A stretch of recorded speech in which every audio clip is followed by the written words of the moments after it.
twisted himself to one side. His arse was up on the seat and basically on me.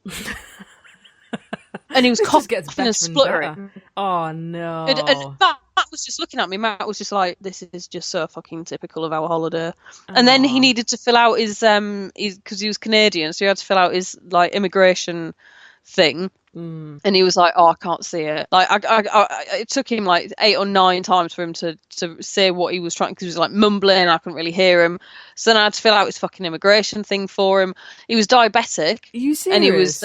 Oh no! He was diabetic, and he was like, oh, "I've got no money." So the stewardesses ended up having to give him free food because he said, "Oh, I'm feeling a bit unwell." And then the woman was like, "Can I get you anything?" I was like, "Just get me some wine. Just give me some wine. Just give me the bottle. Don't even bring a glass. I want the bottle, and I just want ice that I'll throw into my mouth." It's just those tiny little bottles as well. I'm thinking, get me a fucking crate of wine. So I sat next to him for 2 hours. Oh, joy. We got back fine though, like, you know, when we landed and everything, and the airport transfers and stuff. But and then just the next week, all over the fucking news, it was saying about the Northern Lights, and I was just like, a week earlier or a week later, it would have been perfect weather. But for that week we were there, it was, and we, like, when we got back, I had to text my housemates and just say, "Look, we're getting back at about 9. Please don't ask us about the holiday. We're not ready to talk about it yet." Oh man, that is. It was that bad. When you're telling it, it's just hilarious, but it's just, I can't believe it was like that. Like, you know, Matt wasn't smirking, and because he'd stopped smirking, he was really stressed, and also because of that, he wasn't able to poo properly because of the withdrawal. So he wasn't having big poos. He was blurted, and I'm just like, why did you give up smirking now? You're ruining my holiday with your attitude. Bloody hell. I didn't even know that was a thing if you have withdrawals, you can't poo. I had no idea. I had absolutely no idea that was a thing, but apparently it is, and it's still not really returned to normal. The amount of food that he's been eating, because like his appetite's increasing, where he would normally break up the boredom with having a cigarette, he's now breaking up the boredom with having chocolate and crisps and biscuits and stuff. And the amount that I've seen him eat over the last 3 weeks and the amount that he's pooed does not add up. The physics and the mathematics just aren't there. Holy crap. It's a worry. Literally. Holy crap. It does sound worrying. He needs to, like, just fucking crush some laxatives, right? This is what you do. Get some laxatives, crush them, powder them, and slip it into a drink or some food. Or just, you know, make him take it. You know, he's been eating really fibrous food and things like that, but I think that it's I don't think it's getting through because he's so backed up. And then we went on the Tuesday, we came back on the Saturday, and then the Sunday I started to feel ill. And then I've been solidly ill for 2 weeks. I couldn't taste for a week because my nose was so blocked. Every time I coughed, it came with a prize. Oh, no. Like a really big, lumpy, gooey surprise. Oh, Cass. Yeah, what is it? What did you get? Is it food poisoning, or did you get a virus? No. To be honest, I think I picked it up off Robert Mugabe on the plane because he was fucking coughing and spluttering and spitting everywhere. Yeah. And it was all over. Like I didn't have my hand gel with me. Oh no! So, you know, like I was gonna say, you know how it's Robert hand gel everywhere. Completely. You are sad like that. I was gonna say, if it was Robert Mugabe, it was probably some sort of African virus. Maybe you got Ebola. I don't know. It's possible. I mean, you know, he was from Canada. Yeah. I don't know what the Ebola crisis is like in Canada. Well, he could have been the first. Who knows? What, Patient Zero? I thought Patient Zero was a little girl. Oh, I don't. But yeah. So I was then very ill. To the point where I'd texted you earlier and said I have been having like 3-hour naps every afternoon when I get back because I'm at work by like 6, so I'm up at 5. And then I get home and I just think, oh god, I'm just so and I sleep for like 2-3 hours, get up, have some dinner, chat to like Matt, people in the house, and then I go to bed, and then I'll sleep for another 7 hours. I'm not surprised. You need to sleep and just try and heal and get better. How's it now though, 2 weeks on? Are you riding the last wave of the flu, or? Yeah, I'm still very throaty and coughy. I've got my sense of taste back, which is nice. Yes. Although it did help me to lose a pound or 2 because there was no point in me snacking on nice things.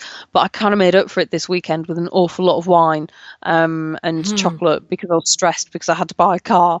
So, the car. Yeah, that was another epic journey, but we can leave that one for the next one because we've not talked about you. How has your training been? I know there's been gossip, not that we can really talk about it. No, but that not was that we can fucking really hilarious. talk about it. I mean, we can talk about it, but just, that's not going in the podcast.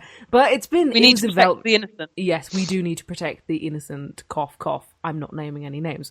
But it was very eventful. I don't know what everybody else's opinion on it or view on the training is, but my feelings towards it is I really enjoy it because I think it brings together a fair few people who are very fresh, new, exciting, creative, and for me, it's just like a basic, like a pick-me-up, I think. I can bounce off people and their ideas and just really kind of reconnect with my passion, and it just reminds me of what I want to do, where I want to be, and where I want to go with all of this. So I really enjoyed it. Staying at where we were staying is always a good shout. Personally, I can't say that I've ever had any issues with the staff or anything like that because, I don't know, they've always just been lovely to me, really. Every single one of them. I've not had anything bad to say about it. The conduct of some of the people, though, was fucking appalling and ridiculous. I mean, you had people coming in fucking hungover, on the next day, really apparent, and they were just swanning in like nothing, no apology, anything, at about, 11, half 11, or sometimes even into about 12, 1 o'clock, when half the day is gone, not even a sorry or anything like that. And I just think, that kind of stuff is really disgraceful. Really twattish. It is outrageous. Yeah, because it's you just think how do you survive day to day if you're acting like such a bellend? Exactly. How are you here? But I tell you one thing, right? So basically, the training is from Monday to Friday, and then Friday you get your travel, get your train, and then go back home, and then come back on the Sunday, and then Monday you start again. So Sunday morning, I went to get my train, and I got a bus. So I went to get the bus from my house. Halfway, right? My fucking bus breaks down. My fucking bus breaks down. And I'm like, no, I need to make this train. I was trying to make the 4:20, right? I got the bus at about 10 to 4. And I would have got there about 4:15 and then legged it onto the train. Would have been fine. 5 minutes is all I needed, right? And so the bus breaks down, and then we're sitting by... he basically put on his fucking hazards. And we're just by the side of the road... ironically, by a bus stop, which I thought was quite funny. And love the irony. Exactly, yeah, because we're fucking stopping, okay? We're not picking anyone up, we're not going anywhere, we're there, and we're bloody stationary. And he had to call, I don't know, travel or the bus people and kind of say that, this has happened. And then the time went past, and I fucking missed my train. And I was texting, because, when you can see the time ticking down, you just think, fucking come on! Exactly, just like, push the bus! I'll get out and I will physically push this bus myself, please. I need to make this train. And I was texting my mum and my sister and my, brother, keeping them updated, like, got the train. I didn't get the train, did I? Got the bus, it's going here. And then I texted them saying that it's broken down. And my sister just replied, laughing at me, and said, it can only fucking happen to you, which is true. It's always, like, me going to Iceland and having all that shit happen. Would that happen to anyone? No. I know a couple of other people who've been to Iceland, and they fucking loved it. They had a great time. They saw the lights. They went to the fucking lagoon. They didn't have to sit next to fucking Robert Mugabe on the way back and contract some fucking lung-eating virus. Yeah, exactly. No. But, and it's like, you've got a train to catch. Everybody else is on that fucking train. Nobody else is on it. All the problems have set themselves at your door and broken down your fucking bus. Yeah. Cunts. Pretty much. And do you know what really annoyed me, right? This really pisses me off. I've got that bus many times because it's the same bus that I always get. I get it to work, I get it from work, I get it to the train station, right? It's just my route to wherever I need to go. And generally, you do get the same bus driver over and over again because it's just going to happen. And there's always this guy on the bus, and he just hangs about the front of the bus where you're not supposed to be, right by, where you get on the bus, you step on, and then you get your ticket. That's where he always kind of is.